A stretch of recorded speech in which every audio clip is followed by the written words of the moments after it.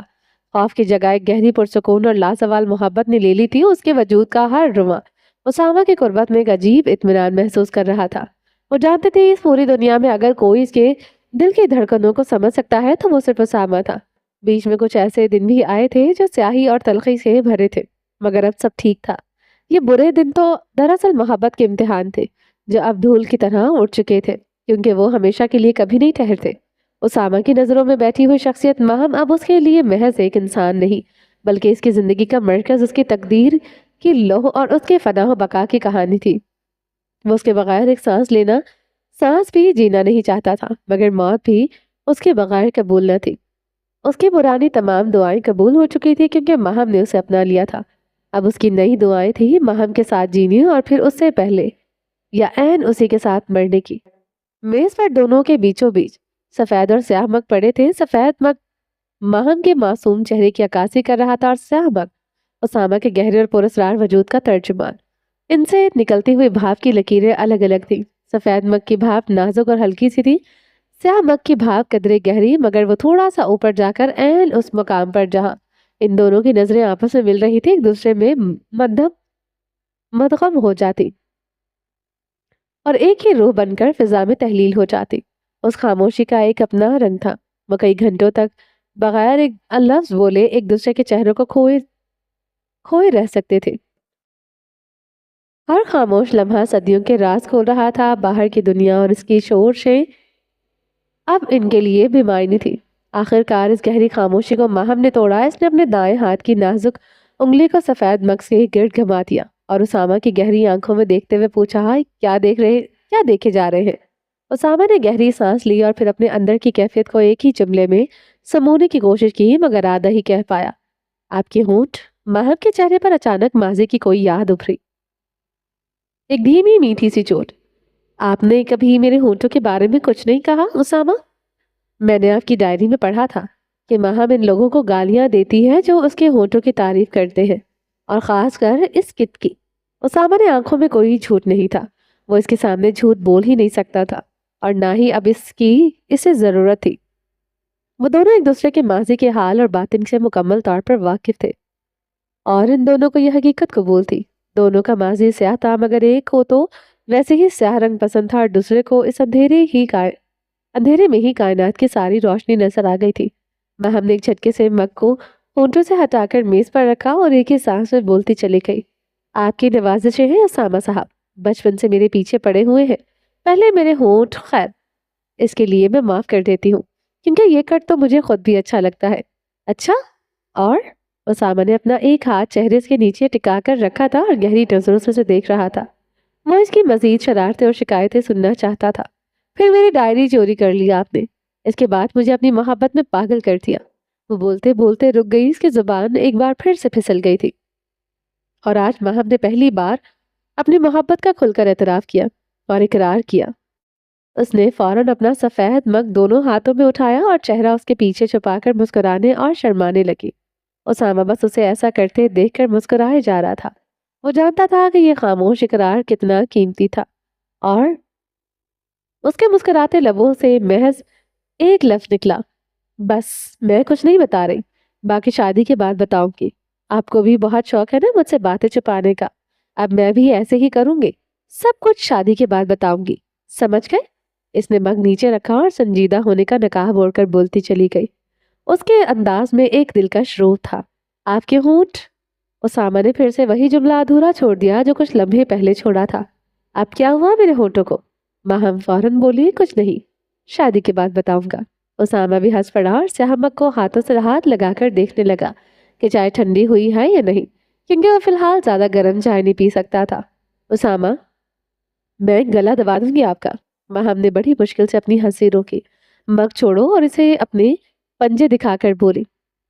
وہ جانتی تھی کہ وہ اسامہ سے باتوں میں جیت نہیں سکتی، یہ کام بھی شادی کے بعد کریے گا۔ اسامہ نے اسے آنکھ ماری اور اپنا سیاہ مگ اٹھا کر ہونٹوں سے لگا لیا۔ اسے ایک نیا ہتھیار مل گیا تھا اور اب وہ اس بات سے ماہم کو شادی ہونے تک تنگ کرنے والا تھا۔ ماہم بھی اس کے مذاق کا مطلب سمجھ گئی تھی اور وہ اپنے دونوں خوبصورت ہونٹ آپس میں دباتے ہوئے مسکراتی۔ میں جا رہی ہوں، ماہم نے اگلے ہی لمحے منہ بنایا۔ اور اٹھ کھڑی ہو گئی۔ اب شادی کے بعد ہی آؤگی؟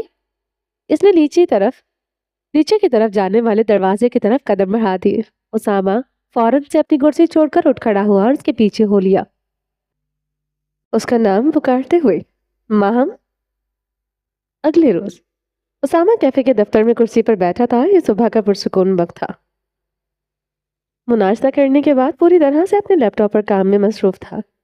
اس کی انگلیاں کی بورڈ پر تیزی سے چل رہی تھی اور اس کے ماتھے پر ایک گہری سوچ کے تاثرات واضح تھے۔ کچھ دیر بعد کمرے کا دروازہ آہستگی سے کھلا اور دانیال اندر داخل ہوا۔ اس کے چہرے پر ہلکی سی الجھن تھی۔ بھائی، آپ کا وہ پولیس والا دوست آیا ہے؟ دانیال نے اطلاع دی۔ اسامہ نے اپنی نظریں اسکرین سے ہٹائے بغیر مختصراً کہا، اندر لے آؤ، اس کے لیے ناشتہ بھی ہے۔ چند ہی لمحوں کے بعد طاہر اپنی وردی کی پروکار ہیبت پہنے دفتر میں داخل ہوا۔ اسامہ اپنی جگہ سے کھڑا ہوا اور ولہانہ انداز میں آگے بڑھ کر اس کے گلے ملا۔ طاہر صوفے پر بیٹھ گیا اور اسامہ نے کرسی سنبھالی اور ایک لمحے کی خاموشی چھا گئی۔ رسمی حال احوال پوچھنے کے بعد جس میں صحت کے بارے میں تشویش اور احتیاط کا اظہار تھا، طاہر نے سوال کیا، ڈسچارج کب ہوئے؟ پرسوں تو سنا، انکوائری سے جان چھوٹ گئی یا ابھی تک الجھا ہوا ہے؟ اسامہ نے مسکراتے ہوئے پوچھا۔ اس کی مسکراہٹ کے کونوں میں ایک شیطانیت کی ہلکی سی چھلک موجود تھی، ایک پراسرار چمک جسے طاہر فوراً محسوس کر لیا کرتا تھا۔ طاہر نے صوفے پر دراز ہوتے ہوئے بازو کو پھیلا کر ٹیک لگائی اور بولا، ہاں، جان تو چھوٹ گئی، یہ سب تیری مہربانی تھی، لیکن سچ کہوں تو بڑا مزہ آیا۔ زندگی میں کافی کچھ نیا سیکھنے کو مل گیا۔ طاہر کی آنکھوں میں اس تمام تر کشمکش کے باوجود ایک فاتحانہ چمک تھی۔ تھک گیا ہوگا، چل کچھ دن آرام کر، میں تجھے ایک اور مزے کی چیز دوں گا جس سے تیری ساری تھکن تازہ ہو جائے گی۔ اسامہ کی مسکراہٹ اور گہری ہو گئی، اس کی نگاہیں ایک دور کے منظر پر جمی تھی۔ طاہر نے اس کے لہجے کی پراسراریت کو بھانپ لیا اور سنجیدگی سے بیٹھ گیا۔ اب کہاں پھنسانا ہے مجھے یہ تو بتا، اور یہ بھی بتا کہ تابش کو کس نے مارا، جماعت نے یا پھر تو نے؟ اس نے سوال کو مزید کھودنے کی کوشش کی۔ اسامہ نے سنبھل کر جواب دیا۔ اس کے چہرے پر سنجیدگی کا ایک سایہ لہرایا۔ اسے اس کے گناہوں نے مارا، میں سمجھ گیا، لیکن فاطمہ کا ریپ؟ طاہر نے سوال ادھورا چھوڑ دیا۔ اس کی نگاہیں اسامہ کے چہرے پر گڑی تھی جیسے وہ اس کے اندر کا سچ پڑھنا چاہتا ہو۔ اس کا ذمہ دار میں ہوں۔ اسامہ نے اسی طرح غیر جذباتی سنجیدگی سے جواب دیا، مگر اس کے اندر ایک کرب سا ابھرا۔ بکواس نہ کر، میں تجھے اچھی طرح سے جانتا ہوں، تو ایسا نہیں کر سکتا۔ دونوں خاموش ہو گئے، ایک بوجھل خاموشی جو کمرے کے ماحول کو نکلنے لگی تھی۔ طاہر نے تھوڑی دیر کے بعد اس بوجھل خاموشی کو توڑا، لیکن ایک اور اذیتناک سوال کے ساتھ۔ اس میں بے بسی کا لہجہ تھا۔ شفقت؟ اس ایک لفظ پر اسامہ کا چہرہ سپاٹ ہو گیا۔ اس نے اپنے جذبات کو ایک لمحے میں چہرے سے کھرچ کر سائڈ پر رکھ دیا اور اپنی نظریں لیپ ٹاپ کی اسکرین کی طرف پھیر لی۔ طاہر فوراً سمجھ چکا تھا کہ معاملہ کتنا سنگین ہے۔ آئی ایم سوری، اس نے معذرت کی اور پھر ماحول کو ہلکا کرنے کے لیے ہنس کر پوچھا، اچھا یہ بتا، کون سی نئی مصیبت میرے ماتھے مارنی ہے اب تو نے؟ اسامہ نے بھی مصنوعی طور پر اپنے چہرے پر مسکراہٹ سجائی اور میز کا دراز کھول کر ایک ہارڈ ڈرائیو نکالی اور طاہر کی طرف اچھال دی۔ اس میں جمال کے خلاف ثبوت موجود ہے، مزید جماعت اور تابش نے کون کون سے جرائم کیے ہیں اور اس کا مکمل ریکارڈ ہے۔ بلکہ یوں سمجھ لے کہ جماعت نے پورے نیٹ ورک کی ٹریسنگ بھی اسی میں ہے۔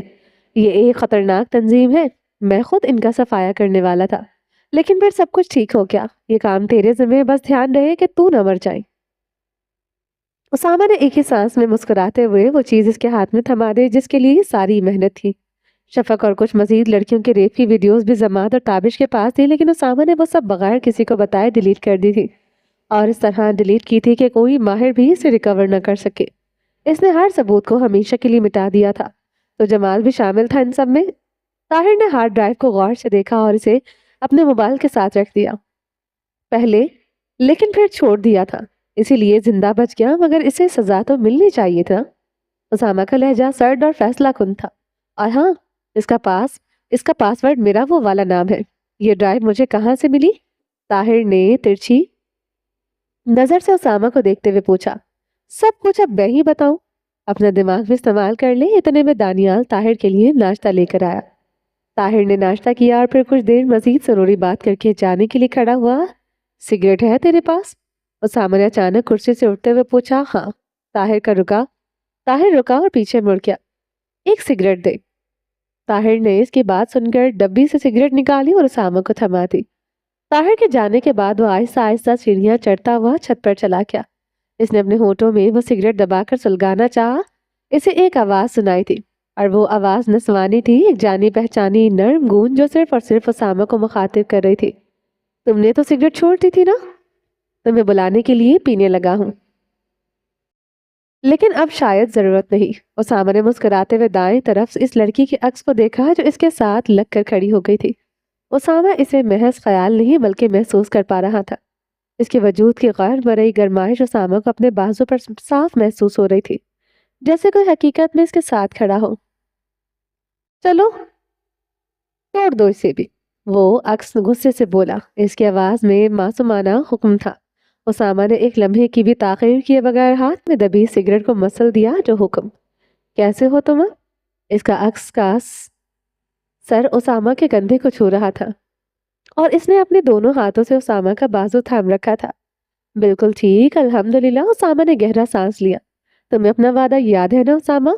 اس عکس کے لہجے میں پرانا گہرا دکھ ابھرا۔ ہاں یاد ہے۔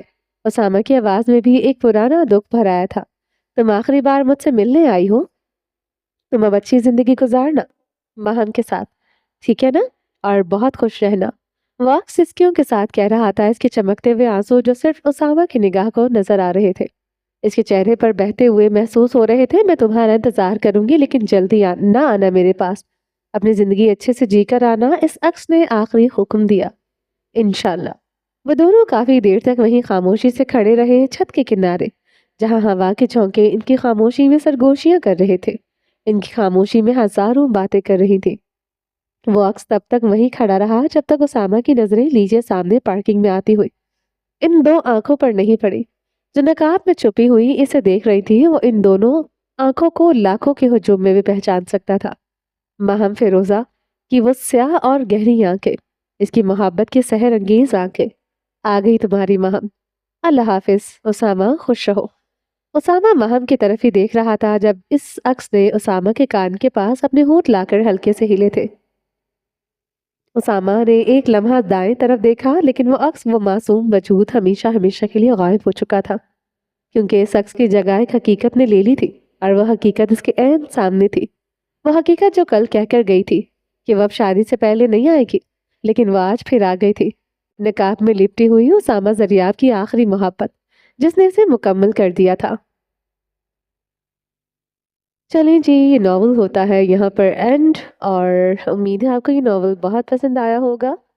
تو اگر آپ نے ابھی تک میرے چینل کو سبسکرائب نہیں کیا تو جلدی سے بھی سبسکرائب کر دیں، اور مجھے کامنٹ باکس میں لازمی بتائیں آپ لوگوں نے نیکسٹ ناول کون سا سننا ہے۔ تو انشاءاللہ میں رائٹر سے پرمیشن لے کے تو میں آپ لوگوں کے لیے لے آؤں گی، ٹھیک ہے؟ اپنا ڈھیر سارا خیال رکھیے گا، تو ہم یاد رکھیے گا، ملتے ہیں نیکسٹ کسی ناول کے ساتھ، تب تک کے لیے اللہ حافظ۔